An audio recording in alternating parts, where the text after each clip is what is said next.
Hey, good to have you back. Today, what we're looking at is blue notes and chord tones, soloing using blue notes and chord tones in the key of B flat, specifically a B flat 12 bar blues. Nice, simple blues, but we're taking a look at how to express a blues by defining the chord of each moment, as opposed to playing one scale and that fits over all the chords, which is, like sort of questionable at the best of times. And some people do it, and I find that quite difficult. Yeah. First of all, it's probably a good idea for you to be hip to the Mixolydian modes in over each of the chords, because in a blues, the what we're effectively doing is playing each one of these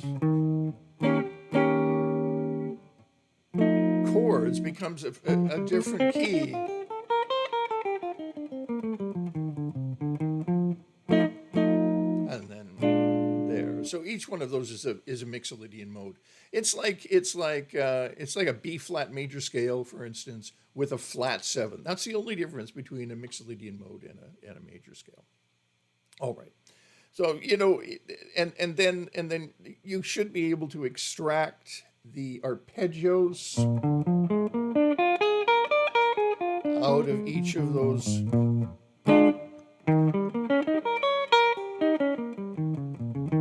chords as well. So an arpeggio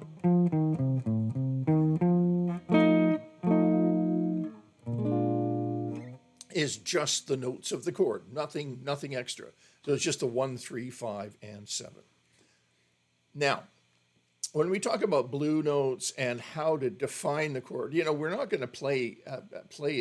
I'm not suggesting that we play a solo that sounds like arpeggios and that sounds like Mixolydian modes. No, what you want to do is be a lot more creative than that. But at the same time, you want to have a strong foundation, a harmonic template, if you will, underneath your choices.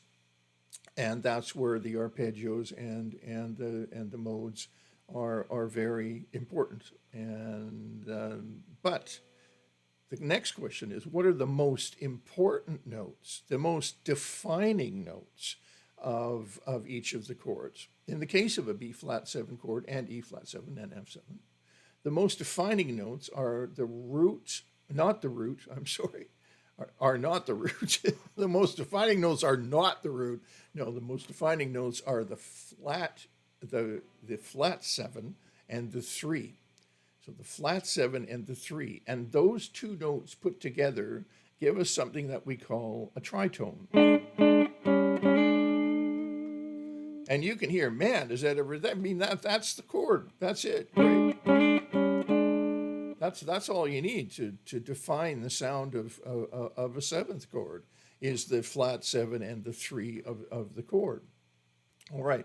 So that's important to have that underneath your fingers when you're starting to build lines that define each chord. So that flat 7 and that 3 are really important. The other note that is important is the flat 3. So we have a flat 7 and a 3, and now we're going to flat the 3. All right. And I'm going to give you an example of a flat 3 against a B flat. Here's a B flat 7 chord. And listen to this flat 3. See, leading up to the major 3, or the 3 that's in the chord.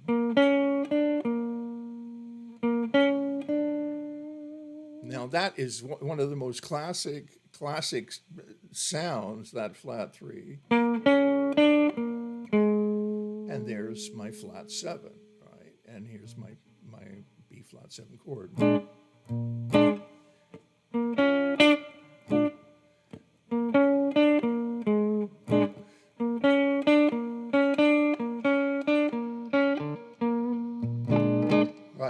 that's just sort of to emphasize the point, right? And now what we want to do is exactly the same thing on the 4 chord.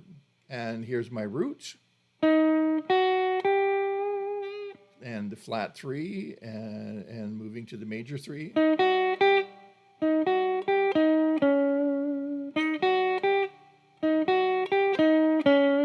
And then we go back to our 1 chord. Now you can phrase this any way you like. What I'm trying to point out is that we're hunting for those notes that most clearly define the chord. Now, when we play a flat 3, that flat 3 should move up to the major 3rd, right? As opposed to, you don't want it back the other way because it sounds sort of weird, you know. Yeah, it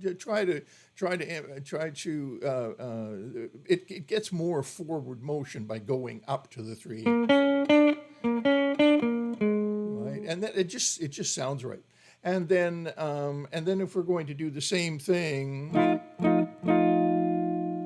on the F7 chord, where are we here? We could go up here. We have to go a little higher then.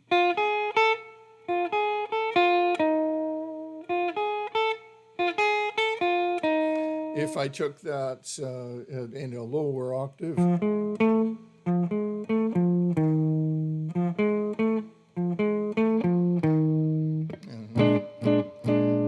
And then back to the 1.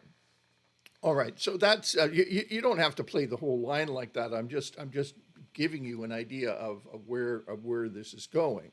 Now, if I were to build a solo, I'd want to have those notes strongly present, right, in the solo, because they're not only do I have that blue note, that flat 3,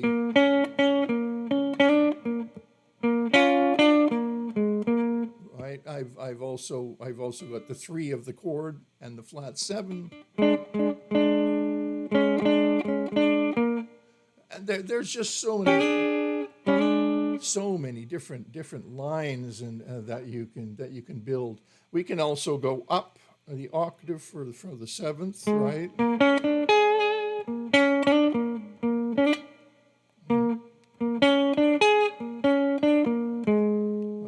You get the idea. And now, probably the best thing to do would be to get to a play along track kind of deal. But if we, for instance, took this progression here with this one variation that we have at measure 2, to bring it, a little less, it just sort of makes it a little more interesting having that other move to the 4 chord, and then back to the 1. If I'm using the tritone, first of all, check out what happens with the tritone. Meaning the flat 7 and the 3. There's my B flat 7, and look at what happens going to the E flat 7.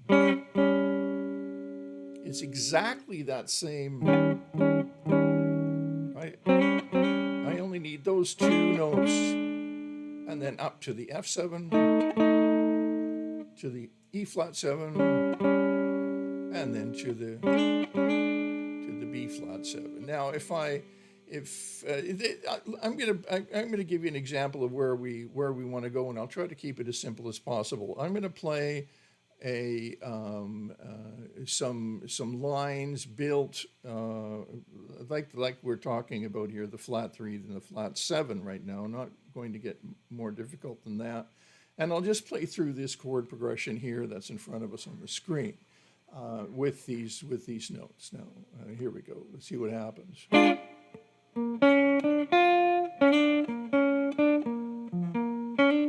I'm gonna skip that E flat 7 just to make it clearer to you.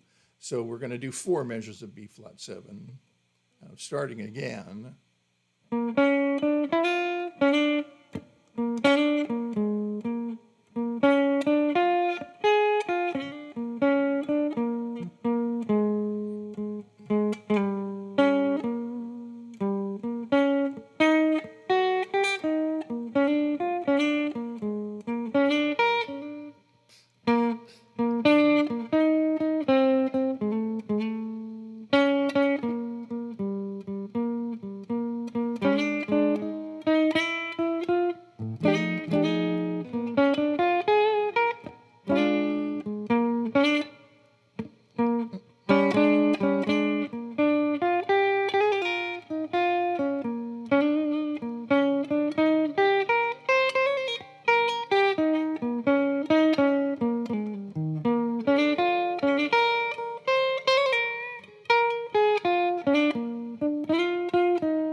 that I think that probably gives you an idea.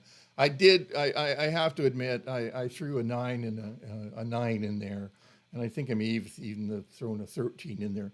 But most of that was right in the pocket of just using the chord tones. You see, very different approach than,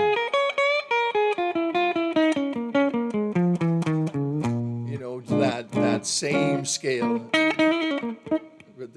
over and over again, like the blues scale, a minor blues scale. This approach, tries to nail each and every chord that's going by, and you try to nail that chord with the most characteristic sounds or characteristic tones that define that chord. I hope that makes sense to you. It would be really good if it did. And if it does make sense to you, click like, and if it helped you, click subscribe. And if you have any questions, or want to see us do some tunes that you really like, or explain some stuff, please let us know in the comments below. Thanks very much for your time, and see you again soon.